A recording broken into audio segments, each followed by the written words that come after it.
ఈ నెల 18న రాష్ట్రంలో జరిగే బహిరంగ సభలో ఏఐసీసీ అధ్యక్షుడు మల్లికార్జున ఖర్గే పేదలకు మేలు జరిగే మరో డిక్లరేషన్ ప్రకటిస్తామని పీసీసీ అధ్యక్షుడు రేవంత్ రెడ్డి తెలిపారు. జనాభాకు రాజీనామా చేసిన మాజీ మంత్రి ఏ చంద్రశేఖర్ నాయుడు నివాసానికి వెళ్లి పార్టీలకు ఆహ్వానించారు. రాజకీయ పునరీకరణలలో భాగంగా కేసీఆర్ను వ్యతిరేకించే నేతలందరూ ఎలాంటి శశిభిషకులు లేకుండా కాంగ్రెస్లోకి రావాలని రేవంత్ రెడ్డి పిలుపునిచ్చారు. కాంగ్రెస్ పార్టీ ఇచ్చిన అసైన్డ్ పోడు భూముల్ని అభివృద్ధి పేరుతో కేసీఆర్ ప్రభుత్వం బలవంతంగా గుంజుకుంటుందని ఆరోపించారు. అసైన్ భూములకు సంపూర్ణ హక్కులు కల్పించేలా డిక్లరేషన్లో పొందుపరుస్తామని తెలిపారు. కాంగ్రెస్ అధికారంలోకి లాగానే ఎస్సీ ఎస్టీల రిజర్వేషన్లు పెంచి నిధులు పంచి గొడవలు తెంచుతామని తెలిపారు.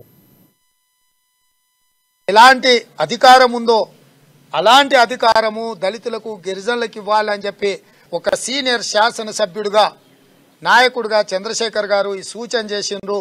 తప్పకుండా అసైన్మెంట్ భూములను వాళ్ళనే యజమానులుగా ప్రకటించి వాళ్ళకు అమ్ముకోవడానికి బ్యాంకులో కుదోబెట్టుకోవడానికి ఏ రకమైన ఆర్థిక లావాదేవీలు చేసుకోవడానికైనా వాళ్ళకు అవకాశం కల్పించడానికి కాంగ్రెస్ పార్టీ పరిగణలోకి తీసుకుంటుంది. భవిష్యత్తులో కాంగ్రెస్ చేయబోయే డిక్లరేషన్లలో ఈ అంశాన్ని కూడా పొందుపరుస్తున్నాము.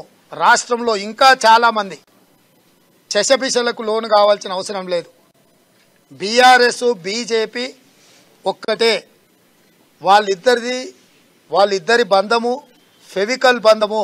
రాష్ట్రంలో చంద్రశేఖరరావు ఉండాలి, కేంద్రంలో నరేంద్ర మోడీ అధికారంలో ఉండాలి అని వాళ్ళిద్దరు వ్యూహాత్మకంగా వ్యవహరిస్తున్నారు.